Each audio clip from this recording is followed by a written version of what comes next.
तो आइए किस्त 264 की कहानी में गहराई से उतरते हैं। पिछले किस्म में हमने देखा कि दिलान, बारान, सबीहा और बाकी क़राबे ख़ानदान की ज़िंदगियाँ काफ़ी ड्रामाई मोड़ ले रही हैं। जी बिल्कुल। और आज हम ख़ास तौर पर इन किरदारों के जज्बाती सफ़र और उन राजों पर बात करेंगे जो अब खुलने के करीब लग रहे हैं। तो सबसे बड़ी बात तो दिलान और बारान की हुमामा से मुलाकात थी।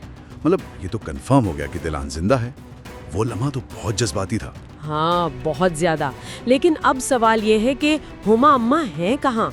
वो मिल तो गईं, मगर एक तरह से फिर गुम है। सही। फिर दिलान को ढूंढना, इस्तांबुल आना, अस्पताल में सफाई का काम करना और वो किसी और के बेटे की पढ़ाई का खर्च उठाना, शायद ये उनका अपना दर्द कम करने का तरीका था। अच्छा, और खानदान में दूसरी तरफ देखें तो फरात और गुल का मामला है। ओह हाँ, वो तो एक अलग ही कश्मकश चल रही है। फरात अब बिल्कुल तैयार है कि शादी का राज सबको बता दे। वो तंग आ गया इस छुप छुपाने से। लेकिन गुल, वो आज़ाद साहिबा के रद्द अमल से डर रही है।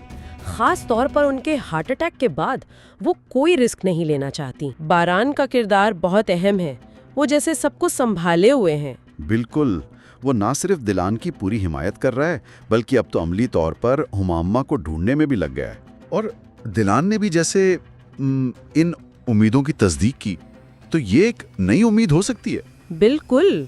इस सारी अफरा तफरी और राजों के बीच एक नई जिंदगी की उम्मीद, ये कहानी को एक नया जाविया दे सकता है। तो आखिरी सवाल यही जहन में आता है कि जब ये सारे सच सामने आएंगे तो क्या ये खानदान इन्हें सह पाएगा या ये सच्चाइयाँ इन्हें मजीद बिखेर देंगी।